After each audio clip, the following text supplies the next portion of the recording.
Boa tarde a todos. Essa é a nossa 75ª reunião do grupo que vem lendo e comentando o livro Há 2000 Anos de Emmanuel. A gente já está no final do capítulo 8, né, da segunda parte, já no final do livro. Então, no capítulo 8, o Públio voltou a Jerusalém a pedido do novo imperador, né, para ajudar o filho do novo imperador a tomar a cidade. Eles foram bem-sucedidos, mas o Públio acabou sendo vítima do André de Gioras, né, e ele conseguiu cegar o Públio, né? Então aí eles voltam para Roma, né, o Públio dá notícia para a filha e para Ana do que aconteceu, e agora eles estão começando uns festejos, né, pela vitória que eles tiveram. Fabi, você lê, por favor?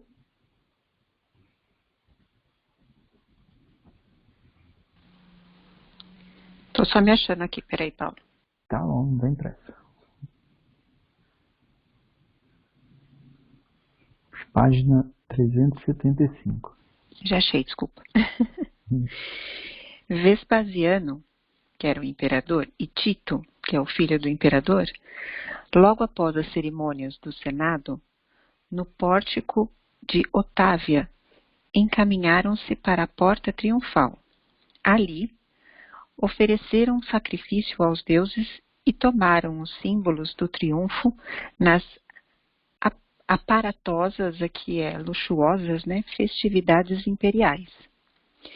Realizada essa cerimônia, pôs-se em marcha o grande cortejo, ao qual Públio Lentulus não faltou, com a secreta intenção de ouvir a palavra reveladora do chefe prisioneiro, cujo cadáver, depois dos sacrifícios daquele dia, seria atirado às águas do Tibre, de acordo com as tradições vigentes. Todos os troféus das batalhas sanguinolentas e todos os vencidos, em número considerável, eram levados igualmente em procissão na festa indescritível. À frente do cortejo imenso, seguia incalculável quantidade de obras de ouro puro, enfeitadas de cores variadas e berrantes, e, logo após, pedras preciosas em número incontável, não só em coroas de fulgurante beleza, como também em estofos que maravilham os espectadores pela variedade, sendo de notar que todos esses tesouros eram carregados por jovens legionários trajando túnicas de púrpura com graciosos ornamentos dourados. Depois da exibição dos tesouros conquistados pelo triunfador, vinham, às centenas, as estátuas dos deuses, talhadas em marfim, em ouro, em prata, de tamanhos prodigiosos, aqui tamanhos grandes, né? Em seguida, aos deuses, todo o exército de animais das mais variadas espécies, e dos quais se distinguiam numerosos dromedários e elefantes cobertos de magníficas pedrarias. Acompanhando os animais, a multidão compacta e acabrunhada, aqui é meio tristonha, né, dos prisioneiros vulgares, exibindo suas misérias e olhares tristes, procurando ocultar dos espectadores impiedosos e irreverentes os ferros pesados que os manitavam aqui, que os imobilizavam, né? Após os prisioneiros sucumbidos, passavam os simulacros, aqui as representações, né, das cidades vencidas e humilhadas, confeccionados com grande esmero, sustentados nos ombros de soldados numerosos, semelhantes aos modernos carros alegóricos das festas carnavalescas. Havia representações de todas as cidades destruídas e saqueadas, de batalhas vitoriosas, sem faltar o arrasamento de campos, a queda de muralhas e os incêndios devastadores. Depois desses símbolos, eram os despojos riquíssimos dos povos vencidos e das cidades conquistadas, principalmente os de Jerusalém, carregados com muito desvelo pelos legionários. Sob os aplausos gritantes e irreverentes da turba que se apinhava por toda parte, desfilaram as estátuas representando as figuras de Abraão, que era um patriarca israelita, e Sara, que era esposa de Abraão, bem como de todas as personalidades reais da família de Davi, que foi o segundo rei do reino unificado de Israel, e mais todos os objetos sagrados do famoso Templo de Jerusalém, tal a mesa dos pães de proposição. Aqui é um pão da presença, né, Paulo? Que era uma oferenda constante, que era semanalmente, pelo que eu entendi, esse pão era semanalmente substituído, né? Isso mesmo. Feita de ouro maciço, as trombetas de jubileu, que era shofar, que era um instrumento feito de chifre de um animal, que lembra o carneiro sacrificado no lugar de Isaac. Aí é um tipo de uma alegoria também, né, Paulo? Isso. O Isaac é aquele que o Abraão, né? O Deus pediu para Abraão um sacrifício do filho dele. O Abraão, ele não tinha filho, né? E aí ele foi ter filho bem mais velho, e aí Deus pediu para que Abraão sacrificasse o próprio filho. E o Abraão foi para oferecer esse sacrifício. E na hora que ele ia matar o menino, né? Aí Deus falou, não precisa, você já provou a sua fé. E aí então ele entregou um carneiro para ser sacrificado. É isso daí que... Por isso que tem o shofar, né? Que seria o símbolo, esse chifre do carneiro é usado no instrumento, como um instrumento, né? Para fazer som, né? E tem tudo isso tem sempre uma tradição muito grande lá para os israelitas. O castiçal de ouro com 7 braços, aí é uma outra representação de menorá, né, Paulo? Isso, é o nome dele.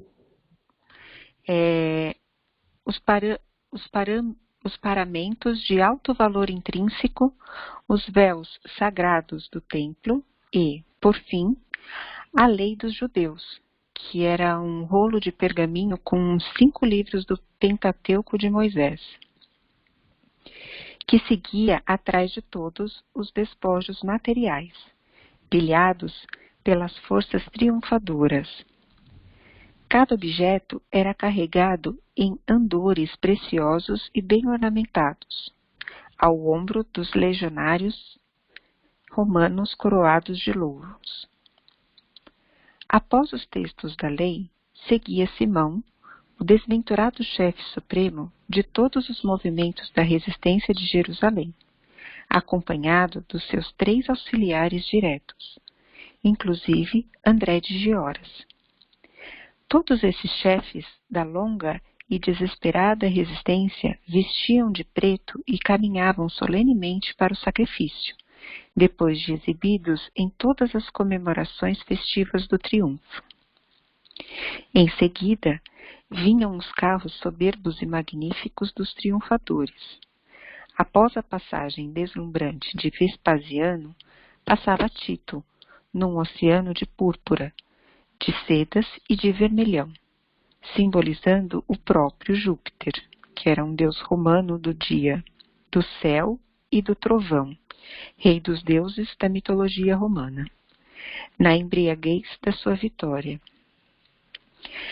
No séquito, aqui no cortejo, né, de honra, passava igualmente o senador valetudinário, aqui é doente, né, convalescido, e cego, não mais pelo prazer das homenagens, mas com o secreto desejo de ouvir a palavra de André, antes do trágico momento em que seu corpo balançasse sobre as águas lodosas do Tibre, no instante da consumação do último suplício, sob os aplausos delirantes do povo. Após os carros imperiais dos vencedores e seus áulicos, aqui os seus nobres, né, mais íntimos, vinha um exército compacto, entoando os hinos da vitória, enquanto todas as ruas e praças, foros e pórticos, terraços e janelas se pejavam aqui, se enchiam, né, de incalculáveis multidões curiosas. O cortejo movimentou-se solenemente, desde a porta triunfal até o Capitólio. Longas horas foram gastas no trajeto através do sinuoso caminho, porquanto a festividade era consumada de modo a levar seus esplendores pelos recantos mais aristocráticos do patriciado romano. Em dado instante, todavia, antes de se elevar a colina, todo o cortejo parou e os olhos ansiosos da multidão convergiram para Simão e seus 3 companheiros, auxiliares diretos da sua chefia na resistência da cidade famosa. Públio Lentulus, embora cego, mas afeito, aqui é acostumado, né, ao tradicionalismo daquelas comemorações, compreendeu que era chegado o instante supremo. Em virtude do seu caso especialíssimo e considerando a deferência que a autoridade julgava dever-lhe, o imperador preocupava-se com a sua situação no cortejo, recomendando ao filho, Domiciano, que seria o imperador depois do irmão Tito, de 81 a 96, atender a quaisquer providências de que viesse a precisar em tais circunstâncias.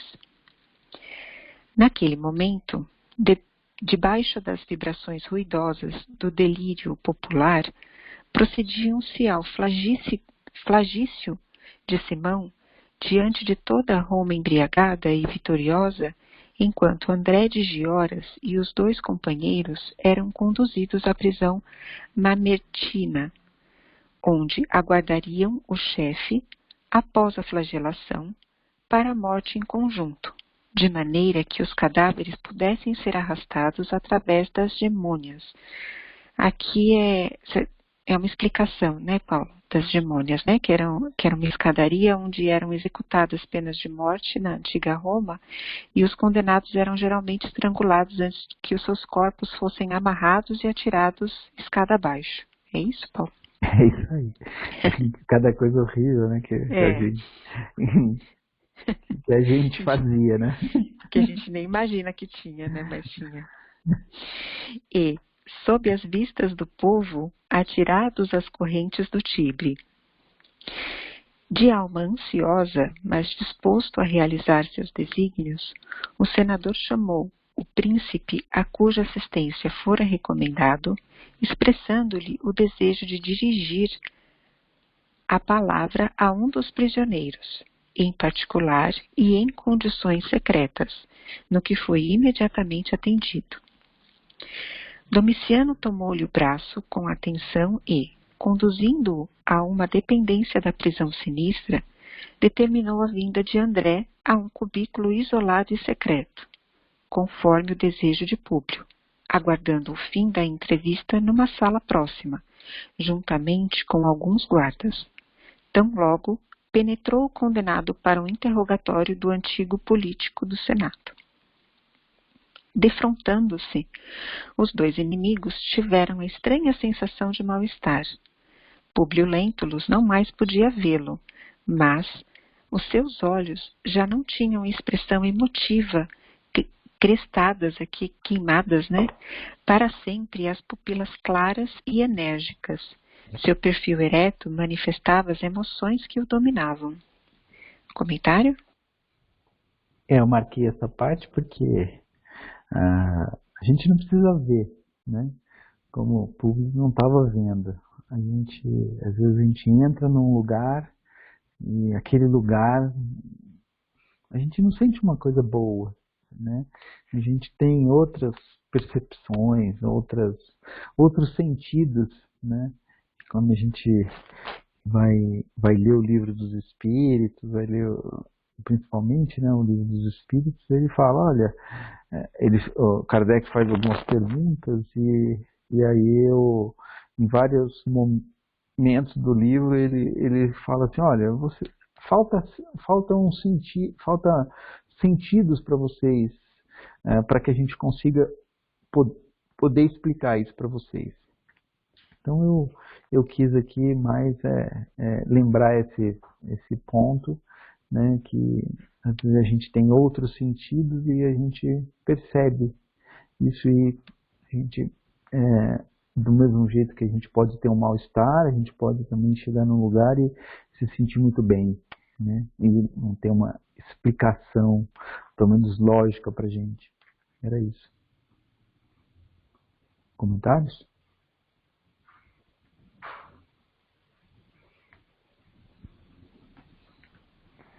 Essas conexões que a gente ainda não consegue explicar, mas que é tão presente, né, na nossa vida. Eu acho que essa mesma sensação aqui que ele fala, que ambos sentiram, eu fico pensando que no nosso dia a dia a gente sente e a gente faz os outros sentirem, né? Imagina assim, são aquelas... Às vezes a gente nem tem tanta antipatia por uma pessoa, mas o fato da gente falar mal daquela pessoa no ambiente, embora a pessoa não esteja nos escutando, eu acho que são essas percepções que formam os vínculos, né? Assim, às vezes a pessoa não gosta da gente, ou a gente não gosta do outro, que de certa forma a gente percebe essas intenções, essas ações, ainda que veladas, né? E aí, voltando para a lição que você apresentou, né, Paulo? Assim, que justamente o nosso crescimento, nosso aprimoramento passa pelo próximo, né? Eu acho que esses são cuidados que a gente tem que começar a ter, né? Se a gente já não os tem, né? Começar a ter, entender que tudo isso, ainda que sejam pensamentos, ainda que sejam palavras veladas, tudo isso atinge o nosso próximo, né? Tudo isso chega ao outro de maneira ainda misteriosa para nós, né? A gente não entende direito ainda isso, mas eu acredito que isso tudo chega para o próximo, sejam as boas ou as más intenções, né? Sejam as nossas atitudes ainda pouco amorosas ou as mais bem intencionadas, né? E eu acho que sabendo que isso acontece, por mais que nós não saibamos o mecanismo, mas sabendo que isso acontece, acho que é uma coisa que a gente tem que sempre estar trabalhando dentro de nós, né? Tem que estar tentando aprimorar essas nossas nuances ainda tão, tão materiais, tão terrenas, né? Porque é dessa forma que às vezes a gente cria, estabelece as nossas relações, né? Sejam boas, sejam negativas. E acho que a gente está num ponto da nossa vida que a gente quer estabelecer só relações positivas, né? E como disse a Lu na abertura, são justamente as relações mais difíceis que nos fazem, que nos impulsionam a um maior crescimento, né? Porque são justamente essas que expõem justamente as nossas maiores fragilidades, os nossos maiores defeitos e que nos força, né? Nos mostra para nós mesmos quem nós somos, do que nós somos capazes, tanto do lado ruim como do lado bom, né? Eu acho que são os maiores desafios que nos impulsionam às maiores distâncias em termos de crescimento.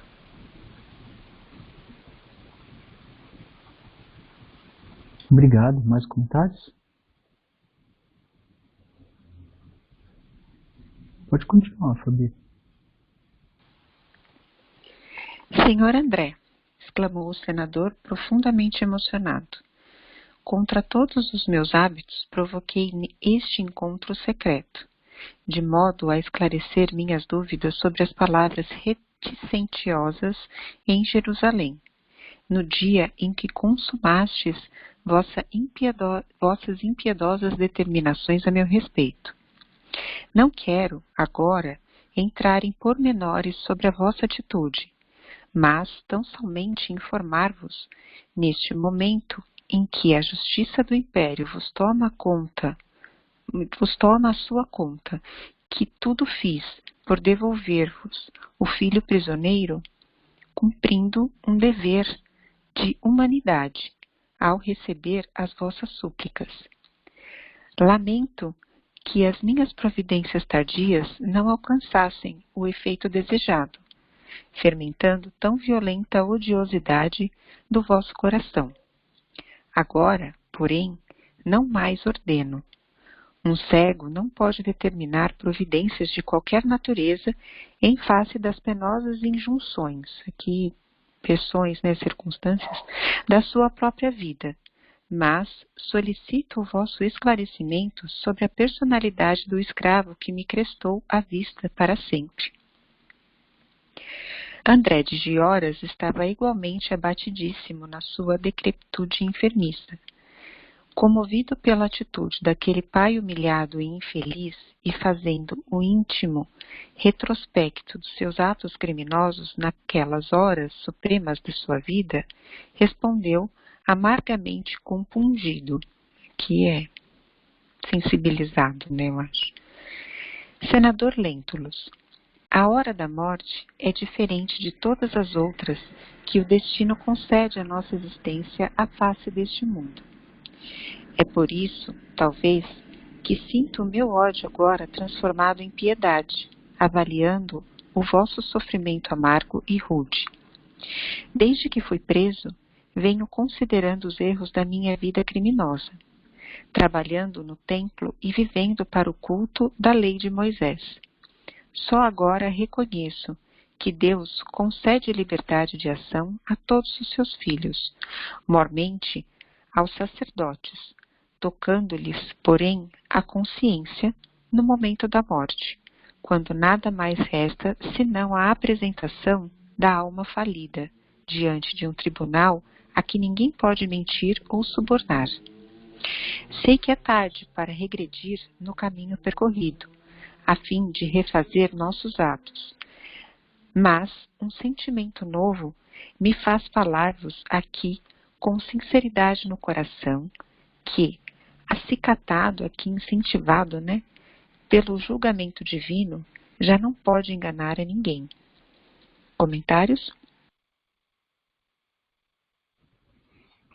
Eu marquei essa parte porque, assim, a gente precisa ter em mente que, em algum momento, isso tudo vai vir na nossa cabeça, né? Tudo aquilo que a gente fez e que a gente não tem resolvido intimamente, né?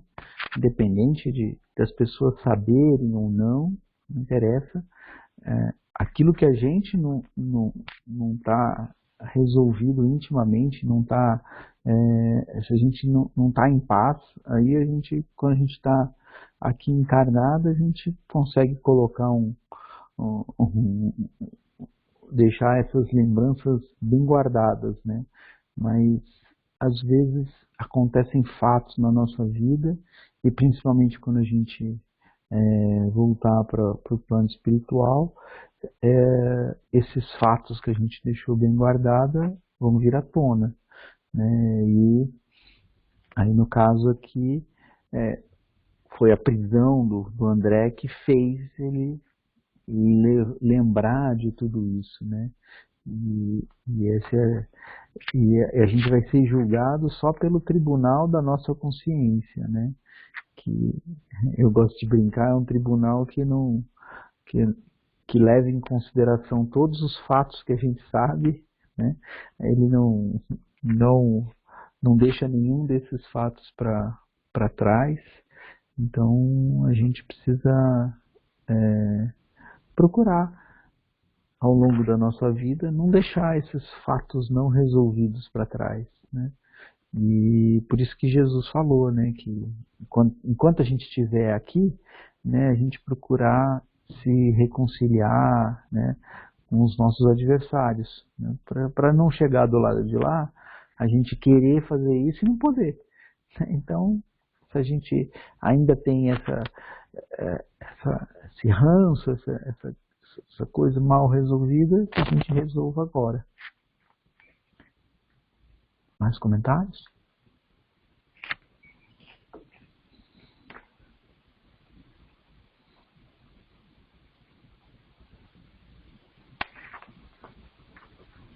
Pode seguir, Fabi. Eu acho que tem um momento... Desculpa. Desculpa. Eu não vi você abrindo o microfone.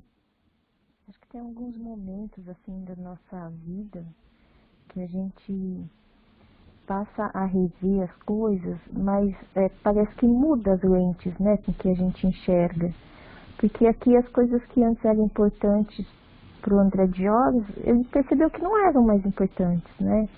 E aí, como ele fala ali que ele conseguia falar com a sinceridade do coração dele, né? E ele conseguia, ele não sentia naquele momento aquela sede de vingança, tudo aquilo que motivou ele por tantos anos, né?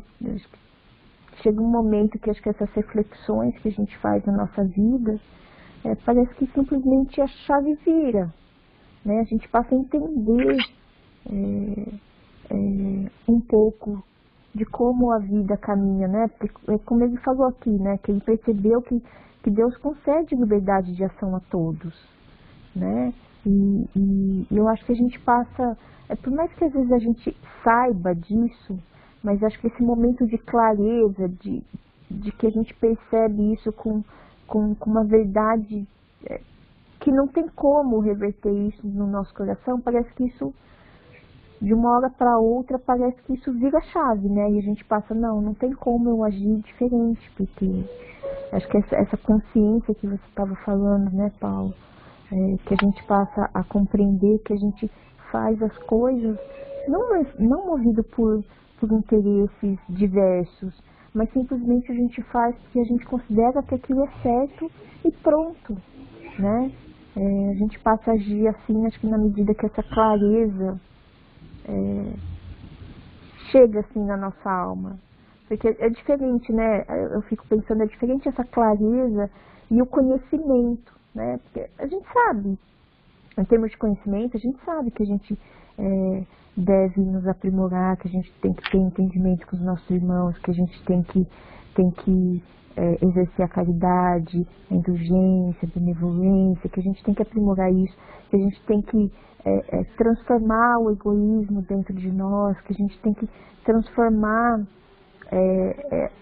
a ambição desmedida, ou, né, todas as nossas falhas. A gente sabe disso tudo, mas obviamente que isso tudo é um processo, né? E aí chega um momento na nossa vida que parece que a ficha cai, não sei, né? E eu acho que na medida que isso acontece, né? Isso acontece para cada um, não necessariamente precisa acontecer no final da vida, né? Como está acontecendo aqui com o André. Eu acho que a gente tenta trabalhar justamente para que isso não aconteça no momento onde a gente não consegue mais ter reparação de algumas coisas, mas eu acho que lutando todo dia para que esse processo venha cada vez mais cedo para nós, né? Eu acho que esse é o desafio maior, é um desafio nosso conosco mesmo, né? Eu acho que o desafio maior na nossa vida é esse, né? É nós nos superarmos, nós nos aprimorarmos, né? E na interação com o próximo, de tal forma que a gente consiga levar essa vida com mais tranquilidade, com mais leveza, né, no coração, e que quando sobrevier um momento tão importante na nossa vida, que a gente possa ter essa tranquilidade que você falou, né, Paulo? Eu acho que esse é o nosso grande objetivo, né?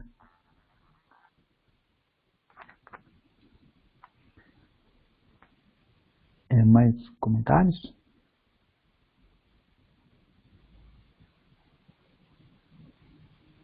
Você pode continuar, Fabi.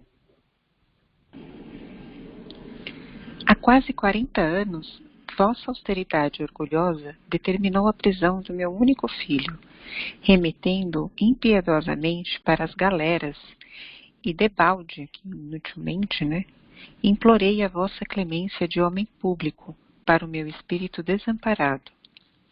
Das galeras, contudo, meu pobre Saul foi remetido para Roma, onde foi vendido, miseravelmente, no mercado de escravos, ao senador Flamínio Severus.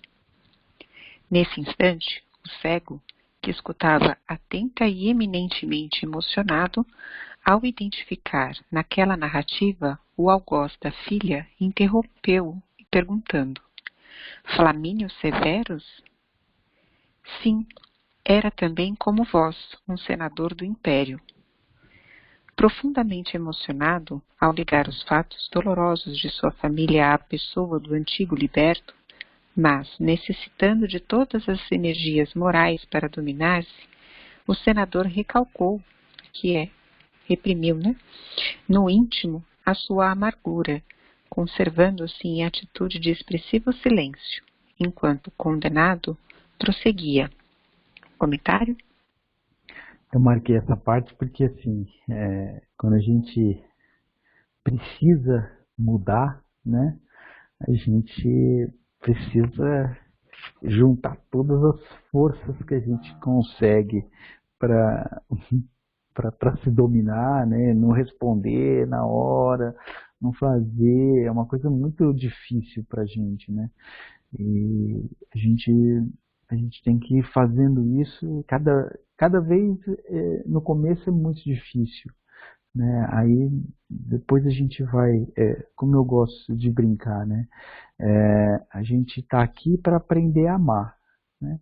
Daqui a pouco hoje a gente já automatizou, né, o processo do nosso coração bater. A gente não pensa mais nisso, ele bate automaticamente, né? Agora a gente está nesse processo de automatizar essas nossas boas ações, né? Por enquanto a gente precisa pensar, juntar todas as forças que a gente tem para conseguir fazer isso, né? Daqui a pouco a gente vai precisar, isso, cada vez que a gente for dominando um pouquinho, se dominando um pouquinho mais, vai ser menos difícil a gente ter boas ações, né? E aí no final vai ser absolutamente natural. Eu gosto de brincar, né, que quando Jesus veio aqui para a Terra, né, assim, vir para a Terra e não conseguir fazer o que a gente programou aqui na Terra é absolutamente natural, porque a gente ainda está nesse processo. Eu diria que assim, Jesus praticamente foi a única pessoa que veio aqui para a Terra e que não precisava muito se preocupar com essa questão, porque isso já estava automatizado para ele, né? Então, a chance dele chegar aqui e não amar todas as pessoas era muito pequena, quase a mesma chance da gente chegar aqui e o nosso coração não bater direito, né? Então era muito pequena, então já estava automatizado. As preocupações dele agora são preocupações que a gente não consegue nem entender, né? São muito mais elevadas. Então, e ele tem as preocupações dele, ele tá automatizando processos que para ele ainda são muito difíceis, né? E assim como nós, né? Tudo que a gente não sabe fazer ainda é muito difícil. E aí vai chegar um momento em que aquilo vai ficando cada vez menos difícil até o momento em que a gente faz com muita tranquilidade. Mas agora, para a gente fazer as coisas que a gente está aprendendo, é muito difícil. A gente exige muito sacrifício nosso, né? Mas a gente está aqui para isso. Comentários? Eu acho que acaba sendo desafiador, porque justamente a gente está... é um momento que a gente tem que sair de um automatismo que é negativo, né? Negativo entre aspas, né? Assim, saindo de um polo que é automático, porque a gente age com automatismo. A gente passa a ter que conscientizar, né, as nossas atitudes. A gente tem que fazer aquilo conscientemente, a gente tem que escolher, né, e perceber tudo que acontece no nosso organismo, porque é óbvio que a gente fica...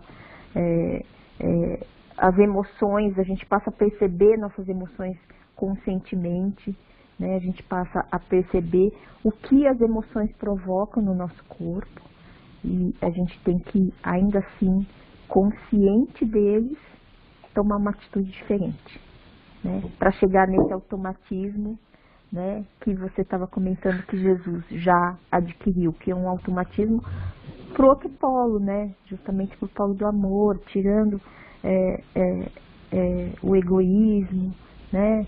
Tirando todas aquelas nossos automatismos negativos, né? Que a gente por tanto tempo está habituado a utilizar. Eu acho que essa conscientização, né, fazer a coisa de forma tão pensada, isso ainda é muito difícil para nós, né? Eu fico pensando que é como... eu não dirijo carro. Quando eu aprendi a andar de bicicleta, eu era muito pequeno também.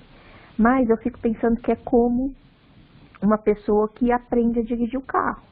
No começo, né, ela aprende, ela tem que pensar, que ela tem que ligar a ignição lá, a marcha do carro tem que estar no ponto certo, ela tem que pensar como é que ela vai, né, tirar o carro dali, ou fazer a baliza, não sei o quê.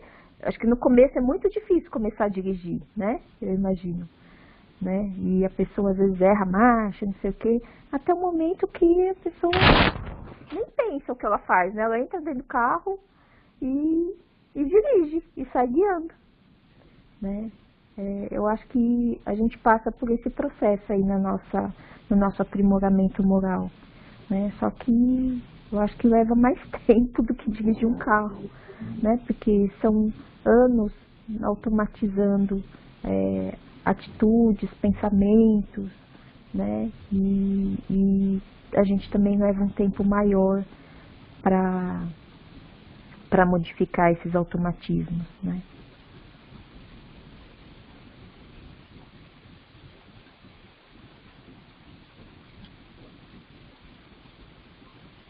Também acho. Mais comentários?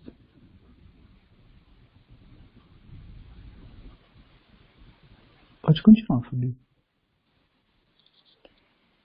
Saul, todavia, foi feliz. Abraçou a liberdade e fez fortuna, voltando de vez em quando a Jerusalém, onde me ajudou a prosperar.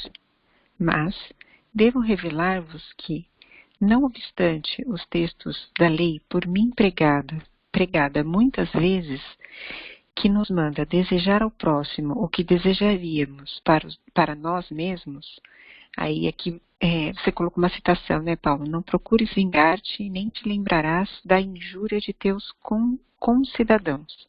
Amarás a teu amigo como a ti mesmo. Eu sou o Senhor. Levítico 19, 10. 19 e 18. É isso, Paulo? Isso mesmo. Não cruzei os braços ante a vossa arbitrariedade criminosa, jurando vingar-me a qualquer preço. Para isto, numa noite tranquila, roubei o vosso pequenino Marcos na vossa residência de Carfanaum, de cumplicidade com uma de vossas servas, que mais tarde tive de envenenar para que não viesse a revelar o segredo e tolher meus sinistros propósitos. Quando a vossa ansiedade paterna instituiu em Jerusalém o prêmio de um grande sestércio, que seriam 1000 sestércios, né? A quem descobrisse o paradeiro do pequenino. Lembrareis, por certo, da criada Semele, que morreu repentinamente em vossa casa. Enquanto André de Gioras se detinha na triste confissão que lhe tocava as fibras mais íntimas da alma, representando cada palavra um estilete de amargura a lhe retalhar o coração, Públio Lentulus chegava tardiamente ao conhecimento de todos os fatos, recordando os angustiosos martírios da companheira, como esposa caluniada e mãe carinhosa. Comentário?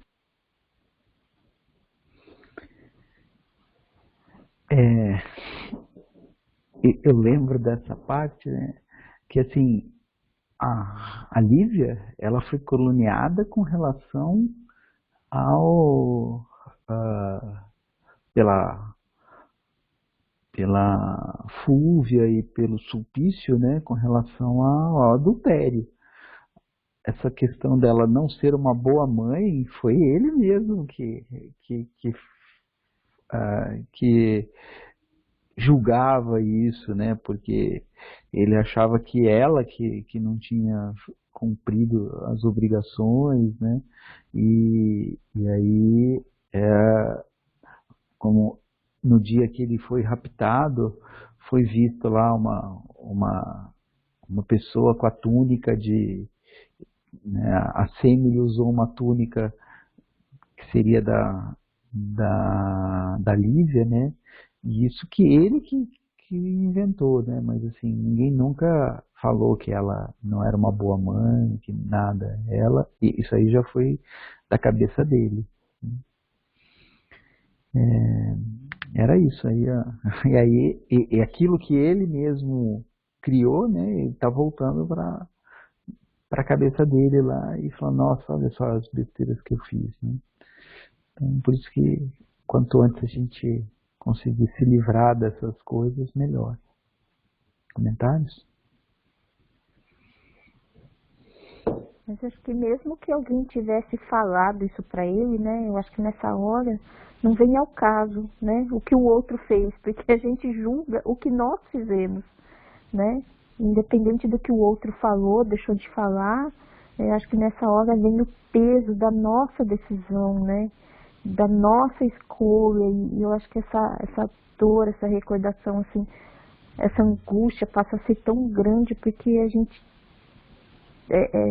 subitamente a gente percebe que a decisão era nossa, né? Esse livre-arbítrio a todo tempo era nosso, né? Eu imagino que é isso que deve vir à mente do público, assim como o André de Gioras falou, né, ali para cima, de que ele percebeu que Deus concede o livre-arbítrio a cada um, né? Eu acho que o público deve ter um sentimento muito parecido com o André de Gioras nesse momento, que era o livre-arbítrio dele, né? Acreditar ou tomar as atitudes que ele tomou. É isso aí.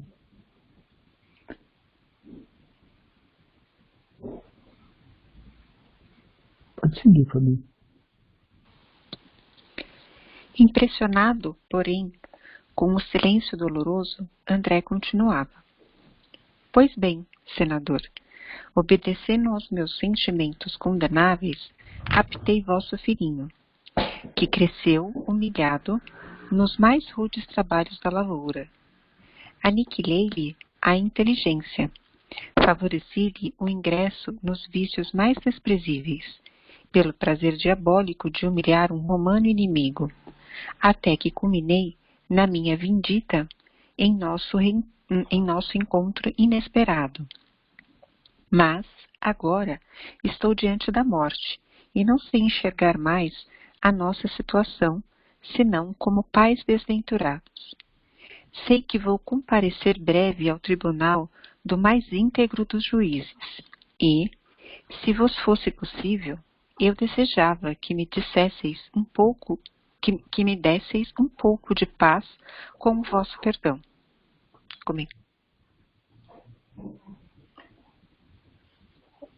Eu marquei essa parte aqui porque a gente já abordou isso, né? O fato do público perdoar ou não, assim, não faz tanta diferença, né? O perdão, uma outra pessoa perdoar ou não a nossa atitude, né? Não faz tanta diferença. Porque o único perdão que importa é o nosso auto-perdão, né? Esse perdão da outra pessoa só nos dá um pouco de força, né? Para que a gente consiga, né? Seja capaz de nos perdoar, né? Então, era essa a minha reflexão aqui, né? O único perdão que realmente importa é o nosso, né? Às vezes, quando a gente faz uma coisa muito grave e a gente deseja o perdão do outro, é aquele primeiro passo, né? Aquele, nossa, se ele conseguiu me perdoar, então acho que eu posso também me perdoar, né? Mas o, o perdão que realmente importa é só o nosso. Comentários?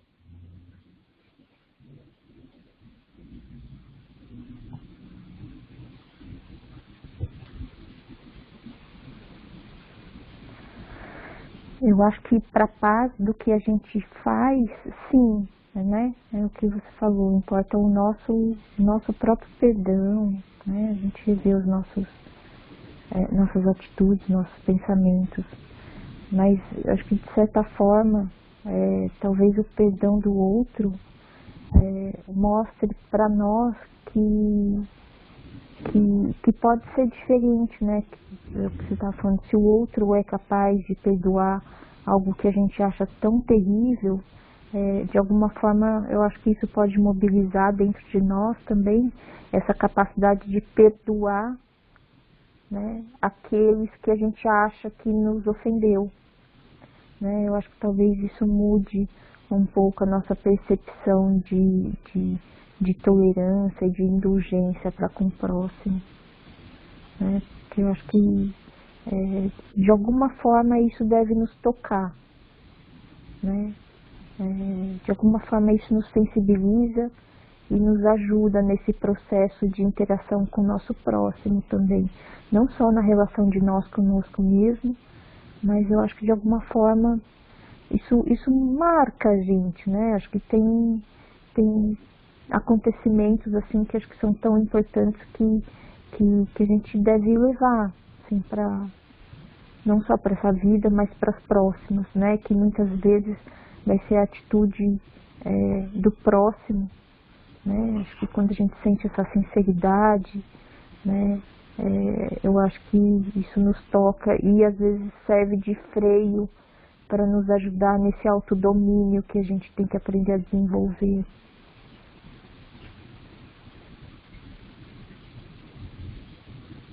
Mais comentários?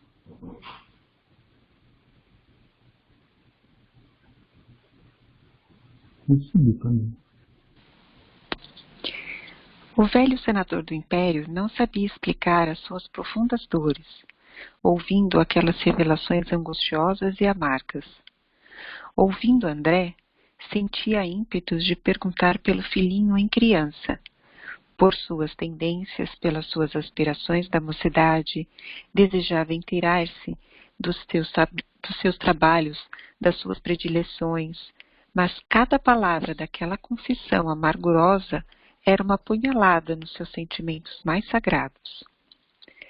Qual estátua muda do infortúnio, ainda ouviu o prisioneiro repetir, quase em lágrimas, arrancando-o das suas divagações sombrias e tormentosas.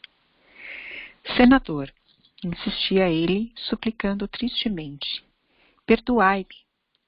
Quero compreender o espírito da minha lei, apesar do último instante. Revelai-me o crime e dai-me forças para comparecer diante da luz de Deus. Comentário?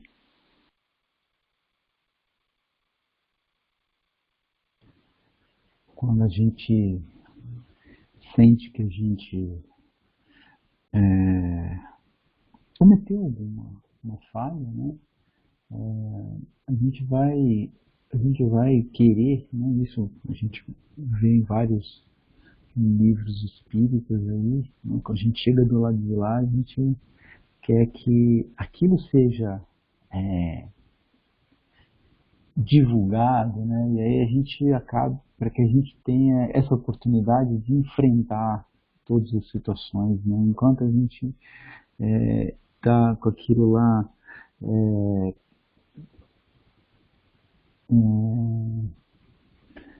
escondido, né? A gente parece que a gente não consegue enfrentar a situação, todas as consequências realmente, né?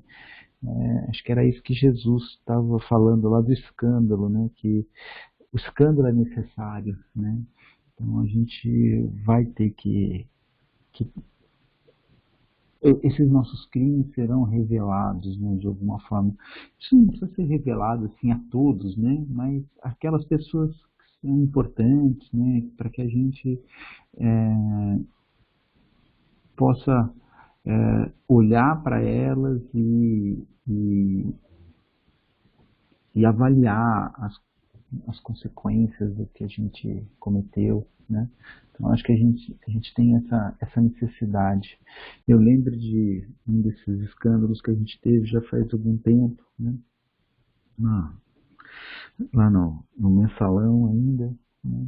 E um diretor de uma empresa, né, que ajudou na corrupção, foi chamado aí numa CPI também lá no Congresso, né? E aí as outras pessoas que estavam sendo chamadas sempre falavam, eu não vou falar, tenho direito aí a ficar calado e tal. E todos eles estavam usando essa estratégia, né? E aí quando chegou nesse daí, eu lembro que ele falou, não, eu vou falar, porque eu não consigo mais olhar para minha esposa, para o meu filho, né? Eu preciso falar, né? Então eu acho que é isso, acho que a gente vai chegar um momento em que a gente vai querer que isso que a gente cometeu fique, né, exposto, né, esse crime, essa coisa indevida que a gente cometeu fique exposto, para que a gente comece a lidar com isso. Comentários?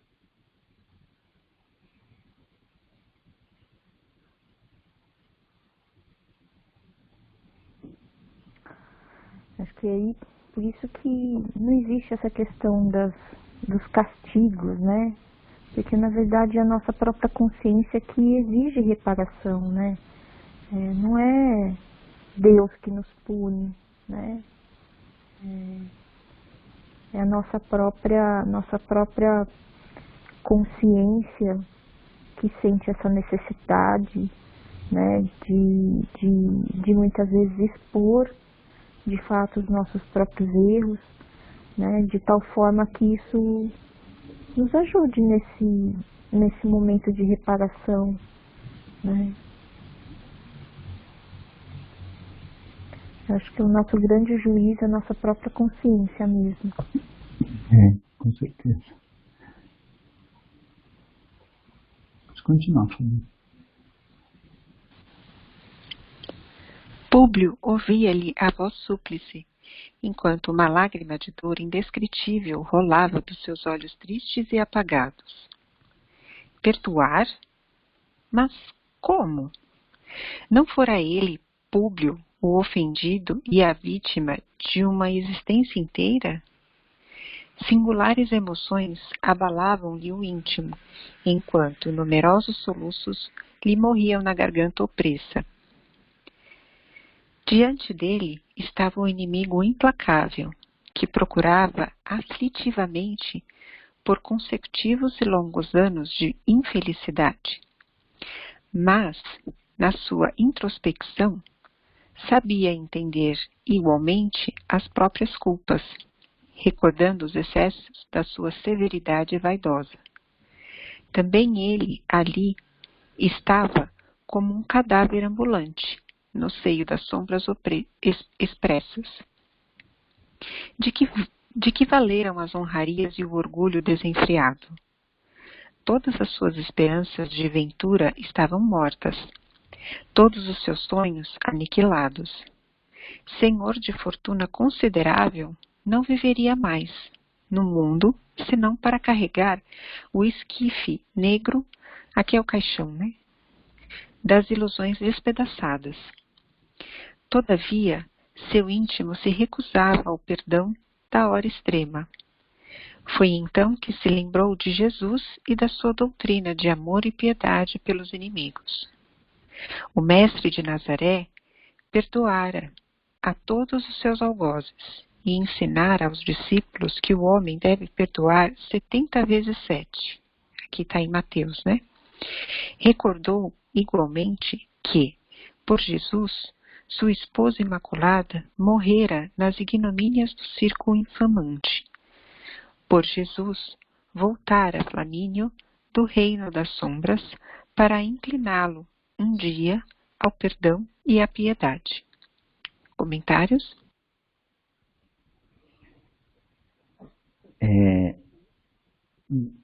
Como eu falei, né, agora há pouco, a Angélica enfatizou,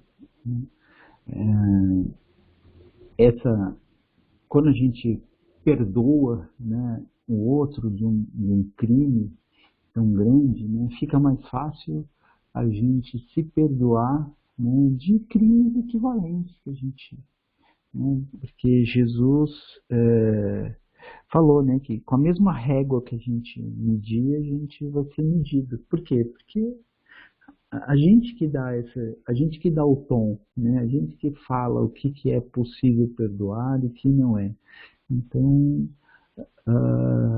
a hora que a gente perdoa um outro de um crime grave, a gente vai conseguir perdoar nós mesmos de um crime grave, né? Mesmo sabendo que esse perdão que a gente dá para o outro é uma coisa que é boa para a gente, né? Não para o outro, efetivamente, né? É mais importante para a gente, né? A gente, o perdão quem dá é sempre a gente mesmo, a gente que se perdoa, a gente que se culpa. Não tem um tribunal, não tem nada, né? Por isso que eu fico enfatizando essa questão do perdão, né? Se o outro nos perdoar e a gente ainda não nos perdoar, a gente não vai estar perdoado, né? Por quê? Porque o tribunal é composto por só um juiz, que é a gente mesmo, né? Não tem mais ninguém nesse tribunal. Então, a hora que a gente conseguir perdoar coisas graves que os outros fizeram para a gente vai ter mudado a nossa medida, né? E aí talvez a gente consiga perdoar aquilo de grave que a gente fez para os outros também. Comentários?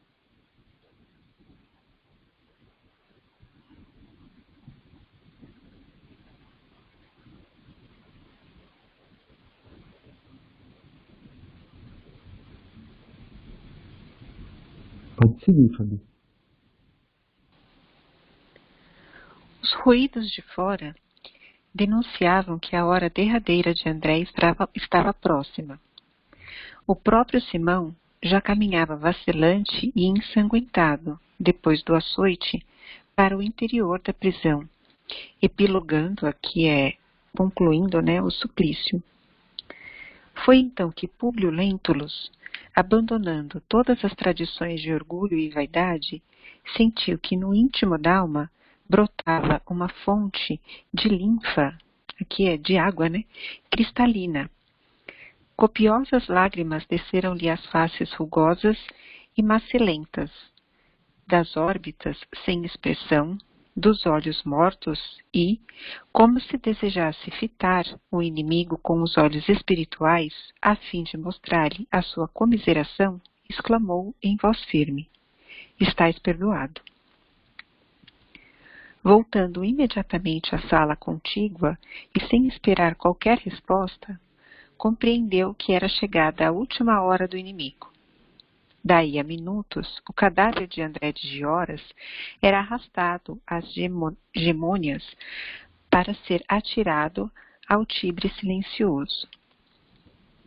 O senador nada mais percebeu do restante das numerosas cerimônias no templo de Júpiter. O cortejo era agora iluminado pela claridade de 1000 fachos, colocados pelos escravos em 40 elefantes.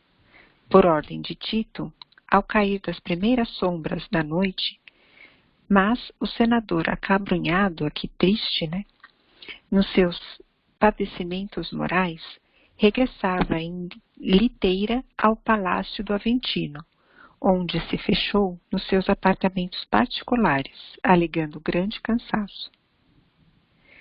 Tateando na sua noite, abraçou-se à cruz de Simeão, que lhe fora deixado pela crença da esposa, molhando-a com as lágrimas da sua desventura. Em meditações amargas e dolorosas, pôde então compreender que Lívia vivera para Deus e ele para César, recebendo ambos compensações diversas na estrada do destino. E enquanto o jugo de Jesus fora suave e leve para sua mulher, seu altivo, seu nobre coração estava preso ao terrível jugo, à obediência do mundo, sepultado nas suas dores irremediáveis, sem claridade e sem esperança. Comentário?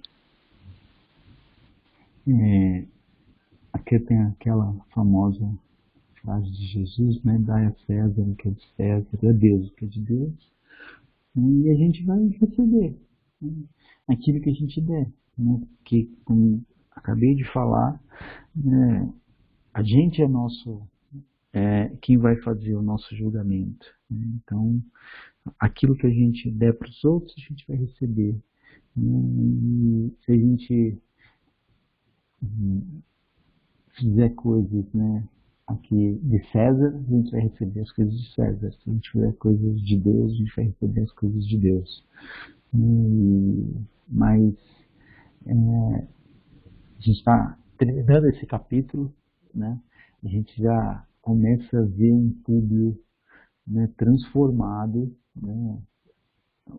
o quanto foi difícil para ele falar lá o está perdoado, mas o quão libertador isso foi. A gente já vai começar a ver que ele vai começar a se transformar assim, mais rapidamente agora. E o próximo capítulo eu acho que é muito bonito nessa transformação dele. Comentários?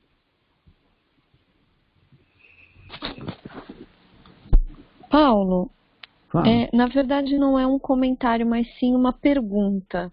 Sem problema.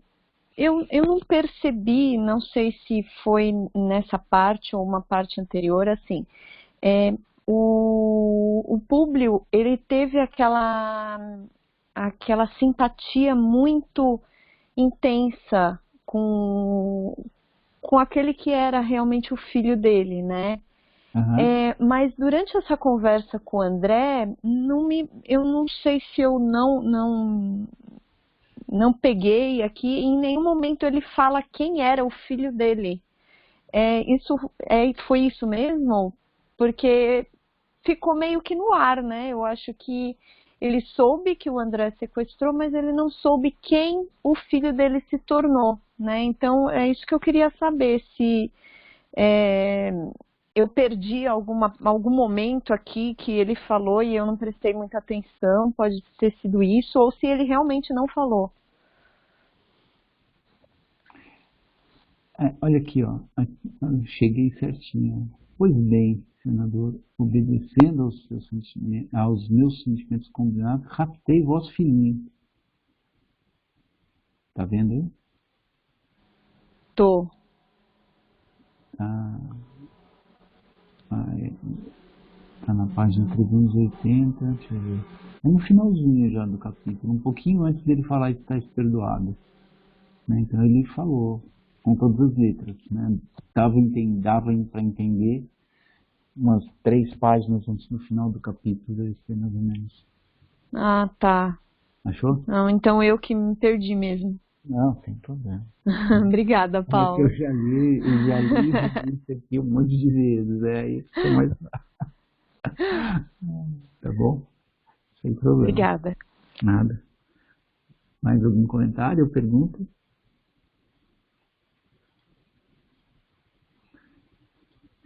Acho que dá para começar o próximo capítulo, Fabi. Capítulo 9. Lembranças amargas. Logo após os penosos acontecimentos de 70, aqui é uma explicação, né, Paulo, que você está dando, que o início do livro começou em 31, aí teve a separação em 33, a volta a Roma em 46, a morte da Lívia em 58 e o afastamento de Nero em 68, é isso? Isso aí. E de conformidade com os desejos de Flávia, o senador passou a residir na vivenda confortável que ele possuía em Pompeia, que era situada a 22 quilômetros da cidade de Nápoles e a 200 quilômetros de Roma. Longe dos bulícios, aqui da agitação, né, da capital. Lá poderia entregar-se melhor às suas meditações. Para lá transportar então o velho político, todo o seu volumoso arquivo, bem como as lembranças mais carinhosas e mais importantes da sua vida. 2 libertos gregos extremamente cultos foram contratados para os trabalhos de escrita e leitura, e assim é que, no seu retiro, se mantinham ao corrente de todas as novidades políticas e literárias de Roma. Nesses tempos recuados, quando o homem se encontrava ainda longe dos benefícios preciosos da invenção de Gutenberg, que foi o que fez a prensa móvel, né? Os manuscritos romanos eram raros e sumamente, aqui extremamente, né, disputados pelas elites intelectuais da época. Uma casa editora, quase sempre, dispunha de uma centena de escravos calígrafos inteligentes que confeccionavam mais ou menos 1000 livros por ano. Públio, além disso, possuía em Roma sinceras e numerosas amizades ao seu serviço, recebendo em Pompeia todos os ecos dos acontecimentos da cidade que lhe absorvera as melhores energias da vida. Amiudamente, aqui, frequentemente, recebia também notícias de Plínio Severus, por intermédio de amigos desvelados, confortando-se com as informações sobre sua conduta, agora digna, porquanto, pelos méritos conquistados nas Gálias, fora transferido, depois de 73, para Roma, onde, pela correção do proceder, embora tardiamente, conquistara posição respeitável e brilhante, prosseguindo nas tradições da probidade paterna nos cargos administrativos do Império. Plínio, todavia, não mais voltara a procurar a esposa nem aquele que o destino o compelia a considerar como um pai dedicado e carinhoso. Embora não ignorasse o supremo infortúnio dos seus familiares, no íntimo, o antigo oficial romano não desdenhava a ideia de regressar ao seio dos entes queridos. Contudo, desejava fazê-lo em condições de dissipar todas as dúvidas quanto ao considerável esforço próprio de sua regeneração, galgando postos de confiança na administração dos Flavianos, que foi uma dinastia que governou o Império Romano entre 69 e 96, através dos reinados de Vespasiano, que foi de 69 a 79, e de seus 2 filhos, Tito, que foi de 79 a 81, e Domiciano, de 81 a 96. Queria uma posição de maiores vantagens morais, de maneira a levar aos seus íntimos a certeza da sua reabilitação espiritual. Corria o ano de 78, na placidez das paisagens formosas da Campânia, que era uma província da Itália, em que estão localizadas as cidades de Nápoles e Pompeia. Enquanto Tibur, que é a atual Tivoli, que é uma cidade próxima a Roma, representava uma estação de cura e descanso regenerador para os romanos mais ricos. Pompeia era bem a cidade dos romanos mais sadios e mais felizes. Em suas vias públicas encontravam-se a cada passo, os mármores soberbos e o bom gosto das mais belas construções da capital aristocrática do império.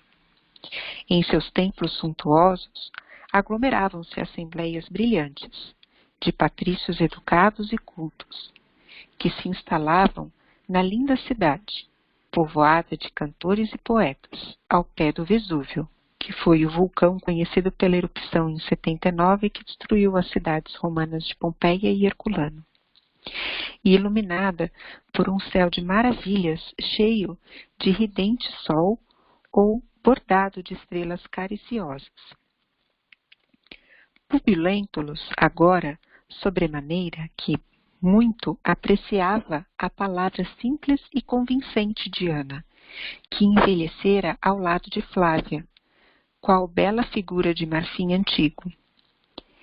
Era de lhe ver o interesse, a comoção, a alegria ao ouvi-la sobre a excelência dos princípios cristãos, quando se entretinham em recordações da Judéia distante.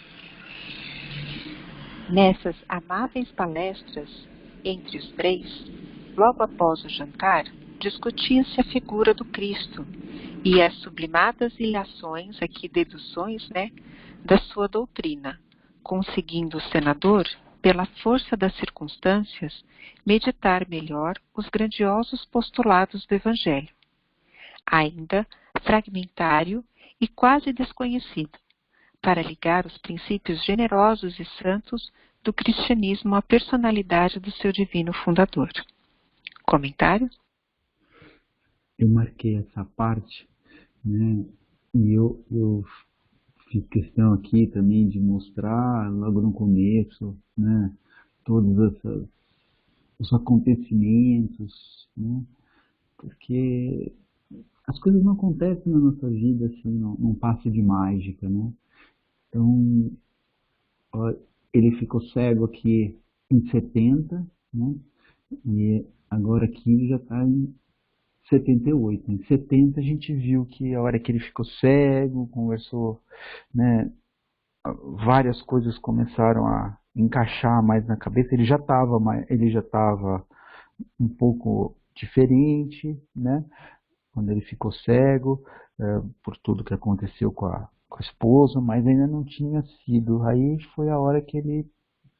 Então, não tenho mais que ficar cuidando das questões do império, ajudar a derrubar o Nero, a fazer todas essas coisas. Aí ele começou a olhar dentro dele mesmo, né?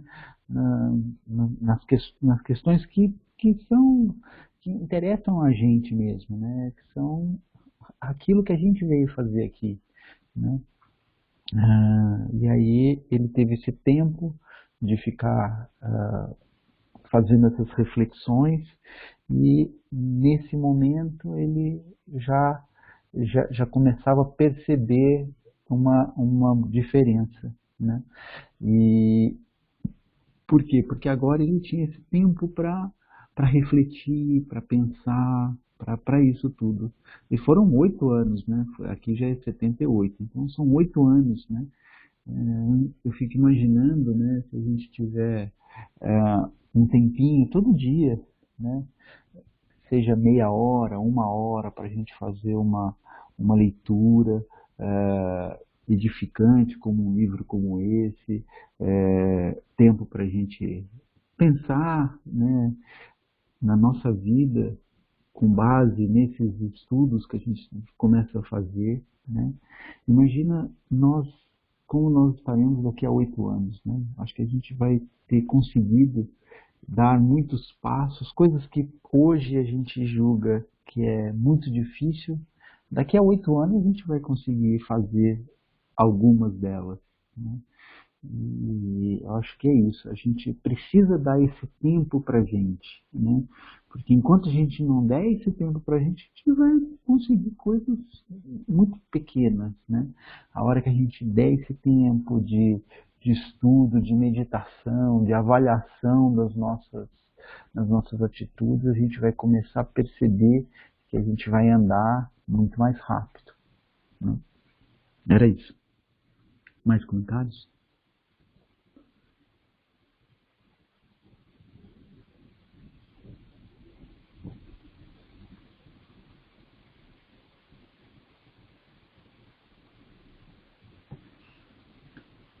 Fabi, acho que a gente pode parar por aqui, né? Porque aí agora vai começar uma outra parte interessante, a gente deixa para a nossa próxima reunião. Tá certo. Para a gravação.